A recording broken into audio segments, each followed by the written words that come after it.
तो ये देश की सच्चाई नहीं है। देश में तो बहुत प्यार है, लेकिन फिर ये सवाल है, फिर राहुल गांधी इस यात्रा से हासिल क्या कर रहे हैं? देखिए, मैं वही कहता हूं कि एआईसीसी का मतलब ऑल इंडिया कंफ्यूज्ड कांग्रेस होना चाहिए, क्योंकि इतना कंफ्यूजन और विडंबना की स्थिति आज उनके विरोधाभासी बयान में ही सामने नजर आई। पहले तो वो कहते हैं कि कहीं पर नफरत नहीं है। हाँ, नफरत जहां है वो मैं आपको बताता हूं। जो नफरत के बाजार में मोहब्बत की दुकान की बात कर रहे हैं, वो बेच रहे हैं नफरत का ही सामान है। बताइए कि किसकी यात्रा में जॉर्ज पोनैया जैसा व्यक्ति शामिल हुआ शुरुआत में?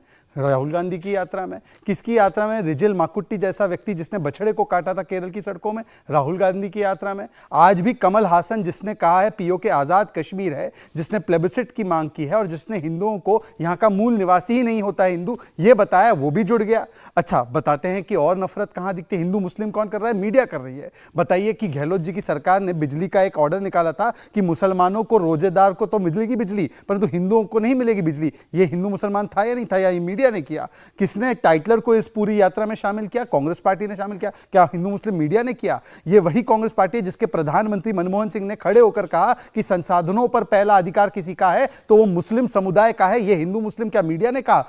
ये जूस और आइसक्रीम शॉप चलाते हैं और हर महीने 3 लाख तक कमाते हैं। आपको शुरू करना है, इनसे सीखना है, तो फ्रीडम ऐप को अभी डाउनलोड कीजिए। तो मीडिया के ऊपर निशाना, और फिर कहते हैं कि डर का माहौल है। फिर ये भी कहते हैं कि नहीं, देखिए प्रधानमंत्री मोदी को तो 2 लोग और कंट्रोल कर रहे हैं। तो भाई डरा रही है बीजेपी या खुद बीजेपी किसी के शिकंजे में? और आखिरी बात, ये 2 व्यक्तियों के बारे में कहते हैं। अरे भाई, ये तस्वीर देख लीजिए, ये तस्वीर बहुत दिलचस्प है। अडानी अंबानी की सरकार बोलने वाली, ये राजस्थान के, ये देखिए, ये इनकी जहां पे 3.5 सरकार बाकी है, वहां से एक सरकार की तस्वीर है।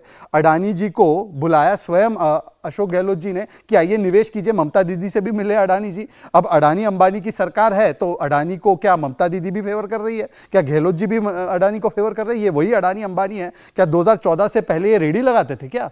इनको 1 लाख करोड़ का लोन, दिघी पोर्ट, सारे SEZ के प्रोजेक्ट, सारे जो बड़े बड़े प्रोजेक्ट थे, विलियम पोर्ट, ये सारी चीजें यूपीए की सरकार में मिली। तो मैं सिर्फ सवाल इतना पूछना चाहता हूं। और युवाओं के बारे में बात की, आज युवाओं के बारे में राजस्थान में RPSC का पेपर लीक हुआ है। 13 लाख छात्र जो उस पेपर को देने गए थे, सेकंड ग्रेड एग्जामिनेशन का, वो लीक हुआ। और ये 10वां पेपर राजस्थान में पिछले 2 साल में लीक हुआ है। रीट पेपर लीक अजय जी के पास पहले अलग अलग पेपर लीक हुए। बेरोजगारी दर 20 से ऊपर है। अजय जी, राहुल गांधी का पूरा भाषण अभी आज हमने दिखाया, मीडिया ने दिखाया, इंडिया टीवी पर भी दर्शकों ने देखा होगा। तो राहुल गांधी ने ये बातें 2 बार कही कि मैंने कहीं देश में नफरत नहीं देखी, मैं यात्रा में चल करके आया हूं, कहीं मैंने नहीं देखा कि कहीं हिंसा होती है। उन्होंने कहा सारी नफरत टीवी पर दिखाई देती है। तो जो अगर नफरत केवल टीवी पर है, जमीन पर है नहीं, तो फिर राहुल गांधी जी कौन सी मोहब्बत बांटने के लिए निकले हैं? क्यों उनको जरूरत महसूस हुई कि देश में प्यार बांटा जाए? देश तो एक है, तो फिर वो किसको जोड़ रहे हैं?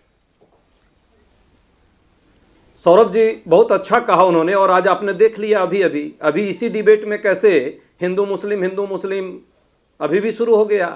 तो दिक्कत है कि हमारे पास तो दुकान ऐसी है जिसमें बर्नौल नहीं है। अब जिसको जलन हो रही है उसको तो उस दुकान में जानी होगी, नफरत वाली दुकान में। हम अभी भी उनको प्रेम से कहते हैं कि ये हिंदू मुस्लिम वाली जो सुबह शाम रात दिन जो दुकान चला रहे हो ना, इसको बंद कर दो। ये दुकान देश के अंदर में ग्राउंड आधार पर नहीं है। लोग इस बात को समझने लगे हैं। टीवी मीडिया के माध्यम से यदि कोई ये दुकान चलाने का प्रयास कोई भी पार्टी और कोई भी प्रायोजित डिबेट कर रहा है तो पूरा देश देख रहा है। आप उठाइए, 1 महीने का रिकॉर्ड उठा लीजिए देश के मीडिया हाउसेस का, और डिबेट का वो आधार उठा लीजिए, सबको पता चल जाएगा कि कितने मुद्दे बेरोजगारी पर हुए, कितने डिबेट डिस्कशन जो है लोगों के स्वास्थ्य पर हुए, कितने शिक्षा पर हुए, और कितने हिंदू मुस्लिम पर हो रहे हैं आए दिन, सुबह से शाम तक, दिन से रात तक। सिर्फ हिंदू मुस्लिम के अलावा मीडिया जब भी खोलिए टीवी तो उसके अलावा शायद ही कभी कुछ दिखती है। चलिए, अच्छा है आज डिबेट आप भारत जोड़ो यात्रा पर राहुल जी के इस पूरे यात्रा पर कर रहे हैं। राहुल जी ने 2-3 बातें साथ में और पता नहीं। मेरा सवाल वही रह गया अजय जी, अगर सब कुछ सारी नफरत केवल टीवी पर है, आपने भी वही बात की जो राहुल जी ने कही, अगर जमीन पर नफरत नहीं है, लोग एक है, लोगों में प्यार मोहब्बत कायम है, अमन कायम है, तो फिर राहुल जी क्यों कहते थे कि देश में फूट डालो की राजनीति बीजेपी करती है, या देश के अंदर नफरत बांटने का काम इन्होंने कर दिया है, इसलिए मुझे देश को एक करना है? भाई देश एक है, देश प्रेम से रह रहा है, तो राहुल जी की यात्रा का मकसद क्या रहा फिर? सौरभ जी, पूरा देश देख तो रहा है कि ये भाजपा वाले या जो एक फ्रिंज एलिमेंट हैं जो लगातार क्या प्रयास कर रहे हैं। कभी मॉब लिंचिंग करेंगे, कभी हिंदू मुस्लिम को लड़वाएंगे, कभी मंदिर मस्जिद की राजनीति करेंगे, और ये तो पूरा देश देख रहा है। हाँ, इसको कहीं ना कहीं जो बाजार इन्होंने खोल रखी थी, उस बाजार पर अब जो है दुकानदार कम हो गया। अच्छा। अब लोगों को समझ में आ गई है कि नहीं, इस बाजार से काम नहीं चलेगा, प्रेम से ही देश चलता है। और आधार पर जब हम लोग गए हैं तो इस मैसेज को लेकर गए और लोगों को यह समझ में आ रही है, लोग देख भी रहे हैं इस बात को। दो तीन बातें साथ में जल्दी से मैं खत्म करूंगा। धर्म में कहीं भी नहीं है, कोई धर्म नहीं सिखाता है आपस में बैर। जिस तरह से हमेशा काटने, मारने, डर फैलाने, हिंसा पैदा करने की जो कोशिश हो रही है इस देश में, ये लोग देख रहा है। गरीबों की आवाज बनने की जरूरत है, लेकिन हम दो, हमारे दो के अलावा किसी की आवाज ही नहीं है यहां, वो आवाज जाती ही नहीं है। जब भी किसानों की बात आएगी, मजदूरों की बात आएगी, असंगठित क्षेत्र में काम करने वालों की, मध्यम कारोबारियों की बात आएगी, उस पर कोई चर्चा नहीं, कोई बहस नहीं। उनके दर्द और दिल पर जो बात आज गुजर रही है उस पर कोई बहस नहीं करेगा।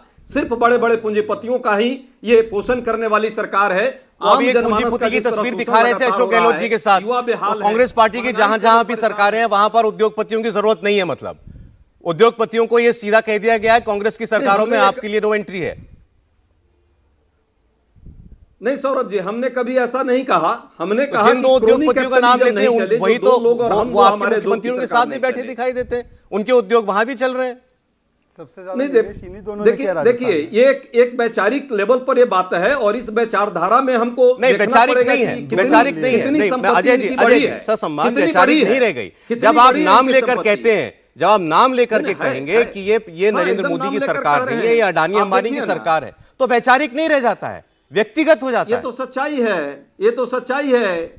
नहीं तो फिर उसी अंबानी और उन्हीं अडानी के उद्योग लगाने के लिए जब आप पंजाब में थे तो पंजाब में क्यों आमंत्रित करते थे, क्यों इन्वेस्टर मिले होते थे, क्यों वो छत्तीसगढ़ में होते हैं और राजस्थान में होते हैं और वहां इनको भी बुलाया जाता है।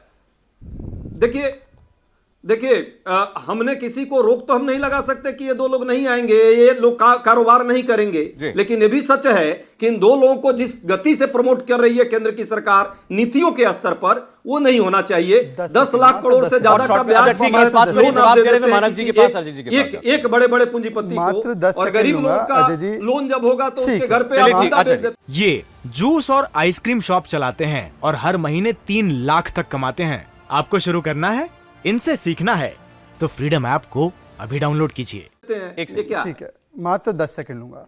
अगर अडानी अंबानी सारे सिस्टम को गेम करके इस प्रकार से फायदा उठाते हैं तो अब मैं चाहता हूं कि ऑफिशियली कांग्रेस कहे कि राजस्थान में ये दोनों व्यक्तियों के लिए एंट्री बैन होगी और हम मुख्यमंत्री अशोक गहलोत से कहेंगे, जिन्होंने बहुत प्रशंसा की थी अडानी जी की, कि उनको किसी भी तरीके से ऐसे लोगों को राजस्थान में निवेश करने ना दे। पहली बात। दूसरी बात, ये कहते हैं कि टीवी पर जहर फैल रहा है, हेटरेट फैल रहा है हिंदू मुस्लिम का। जनता में तो ये हिंदू मुस्लिम नहीं है, तो भाई वोट तो जनता देती है, टीवी वाले थोड़ी जाकर वोट करते हैं। तो जनता अगर हिंदू मुस्लिम नहीं कर रही है फिर भी आपको रिजेक्ट कर रही है, वो इसलिए कर रही क्योंकि आपने क्या किया था, 84 का दंगा, नरसंहार में कहूंगा, नेल्ली, हाशिमपुरा, भागलपुर, मीरठ, मलियाना, मुंबई, अहमदाबाद, जलगांव, यहां पर 13,000 लोगों को, मुसलमानों को मारा गया था। तब डर का माहौल। वो कह रहे हैं कि हम वो आपको यानी भाजपा को ये बताना चाहते हैं कि जो राजनीति आप करते हैं, नफरत की राजनीति, उसके कोई टेकर्स नहीं है जमीन के ऊपर, तो छोड़ दिए राजनीति, से कुछ हासिल नहीं होगा आपको। तो मैं वही तो कह रहा हूं कि गुजरात में ये गए थे यही नारा लेकर, क्या हुआ गुजरात में? गुजरात में लोगों ने इनकी तुष्टीकरण की राजनीति, विभाजन की राजनीति, देश को बांटने की राजनीति, हिंदू मुस्लिम करने की राजनीति को सख्त तरीके से नकारा है। इंडिया टीवी हर वक्त हर जगह डाउनलोड करने के लिए सर्च करें India TV news Google play store या ऐप स्टोर पर।